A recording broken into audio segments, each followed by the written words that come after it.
বহু বছর আগের কথা। এই ঘন বনের অন্ধকার পথেই শুরু হয়েছিল এক অভাগা মাটির প্রদীপের গল্প। অহংকারের ঝড়ে কিভাবে তা নিভে গেল, শোনো তবে সেই কাহিনী। এত দেরি করলে কেন শ্রাবণী? মাতব্বরের ছেলে হয়ে আমি এখানে সাধারণ মানুষের মতো রোদে দাঁড়িয়ে অপেক্ষা করছি। কেউ দেখে ফেললে কি হতো? রাগ করো না শাওন। বাবা আজ অসুস্থ থাকায় মাটির হাঁড়িগুলো আমাকেই হাটে গিয়ে বিক্রি করতে হয়েছিল। আর তুমি তো জানোই আমরা গরিব, আমাদের কাছে সময়ের চেয়ে পেটের ভাতের চিন্তা আগে। আমরা ৩ বছর ধরে একে অপরকে চিনি শ্রাবণী। তুমি কেন সবসময় এই ধনী গরিবের দেয়াল তুলে দূরে থাকতে চাও? দেয়াল আমি তুলিনি শাওন, সমাজ তুলেছে। তোমার বাবা এই গ্রামের দণ্ডমুণ্ডের কর্তা, আর আমার বাবা দিন মজুর। আমাদের ভালোবাসা এই সমাজে একটা অপরাধ। আমার মন বলে এর পরিণতি ভালো হবে না। কোনো ভয় নেই, আজ রাতেই আমি বাবার সাথে আমাদের বিয়ের কথা বলবো। আমি বাবার একমাত্র সন্তান, তিনি আমার কথা ফেলবেন না। কাল ঠিক সময়ে এখানে এসো। শাওন চলে যায়। ঝোপের আড়াল থেকে ভৈরব কুটিল হাসে। অরে গোপাল, মাতব্বরের পোলা শেষ ওই মাটির পুতুল বানানোর মেয়ের প্রেমে মজেছে। এই খবর মাতব্বর মশাইকে দিতে পারলে তো আমার কপাল খুলে যাবে।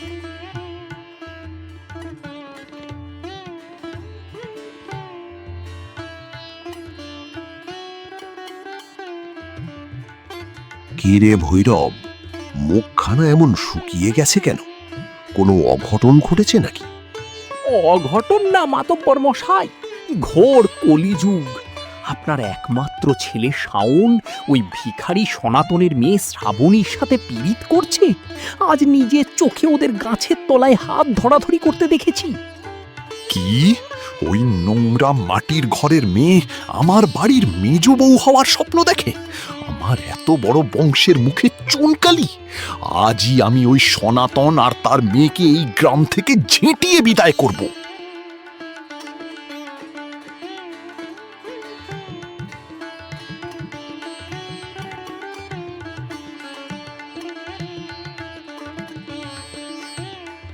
মা, শ্রাবণী, অনেক দেরি হয়ে গেল রে, শরীরটা ভালো ঠিকছে না। তুই কার সাথে দেখা করতে গিয়েছিলি মা? বাবা, আমি একটু শাওনের সাথে দেখা করতে গিয়েছিলাম। ও বলেছে ওর বাবার সাথে আমাদের কথা বলবে। ভুল করেছিস মা, মস্ত বড় ভুল করেছিস।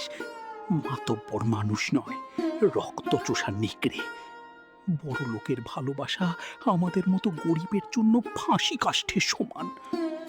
তুই ওই আশা ছেড়ে দে মা। বাবা মেয়ে যখন কথা বলছিল ঠিক তখনই বাইরে লাঠি সোটার আওয়াজ। দর্পনারায়ণ দলবল নিয়ে বের হ সনাতন! তোর এত বড় স্পর্ধা! তোর মেয়ে আমার ছেলেকে নিজের মায়ায় বেঁধেছে। মাতব্বর মশাই, দয়া করুন, আমরা গরিব মানুষ, আপনার কোনো ভুল হচ্ছে। দয়া করে আমার মাটির পাত্রগুলো ভাঙবেন না, এইগুলোই আমাদের রুজি। রুজি রুটির অহংকার দেখাচ্ছিস?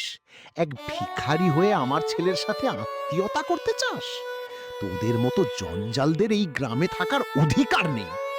আমরা চোর নই মাতব্বর মশাই, আমার মেয়ে কোনো অপরাধ করেনি। আপনি যদি এতই নিষ্ঠুর হন, তবে আমি রাজার দরবারে গিয়ে এই জুলুমের বিচার চাইব। রাজার ভয় দেখাস আমাকে? এই গ্রামের রাজাই আমি। রেগে গিয়ে দর্পনারায়ণ লাঠি দিয়ে সনাতন কাকার মাথায় সজোরে আঘাত করে। সনাতন মাটিতে পড়ে মারা যান। শ্রাবণী বাবার লাশের ওপর ভেঙে পড়ে। বাবা, বাবা কথা বলো। মাতব্বর, তুমি আমার বাবাকে খুন করলে। ঈশ্বর তোমাকে কখনো ক্ষমা করবেন না। তোদের ঈশ্বরও আমার কিনা। ভৈরব, এই ঘরের দরজায় শিকল তুলে তালা মেরে দে।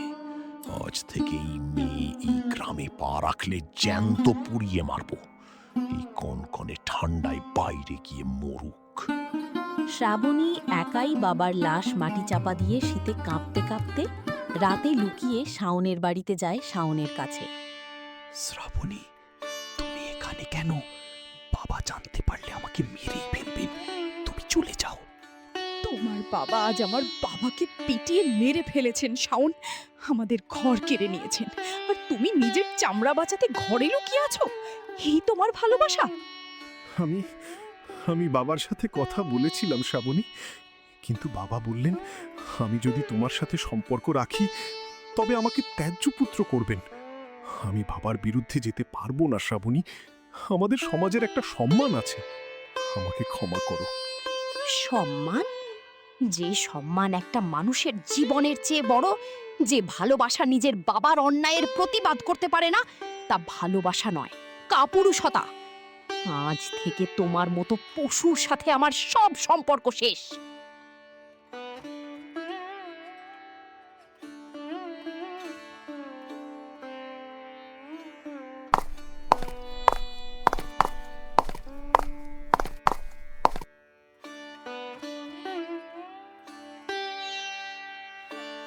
সৈনিকেরা, দ্রুত এসো! এই নারী তো শীতে জমে মৃতপ্রায়। একে এখনই রাজকীয় পালকিতে তোলো এবং রাজপ্রাসাদের প্রধান বৈদ্যের কাছে নিয়ে চলো।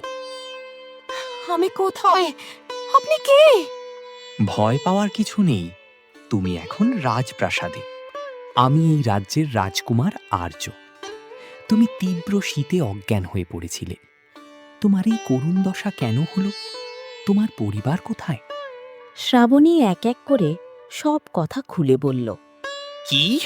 আমার রাজ্যে বসে এক সামান্য মাতব্বর এতটা নৃশংস অপরাধ করার সাহস পায়? শ্রাবণী, তুমি শান্ত হও। আজই এই অন্যায়ের চরম বিচার হবে। মাতব্বর শাওন ও ভৈরবকে রাজদরবারে আনা হয়। একি সনাতনের মেয়ে শ্রাবণী রাজ দরবারে? হ্যাঁ মাতব্বর, যাকে তুমি ভিখারি বলে ঘর ছাড়া করেছিলে, যার বাবাকে নির্মমভাবে হত্যা করেছিলে, সে আজ এই রাজ্যের হবু রাজবধূ। এবার বলো মাতব্বর, ক্ষমতার গরমে যে পাপ তুমি করেছ তার শাস্তি কি হওয়া উচিত? মহারাজ, রাজকুমার, আমাকে ক্ষমা করুন, আমার ভুল হয়ে গেছে। অপরাধের কোনো ক্ষমা হয় না। সৈনিকেরা, খুনি দর্পনারায়ণকে আমৃত্যু অন্ধকূপের কারাদণ্ড দেওয়া হোক, আর এই চাটুকার ভৈরবকে রাজ্য থেকে আজীবনের জন্য নির্বাসন দেওয়া হোক। শ্রাবণী, আমি তো তোমাকে সত্যিই ভালোবাসতাম, তুমি রাজকুমারকে কেন বিয়ে করলে? আমাকে বাঁচাও শ্রাবণী।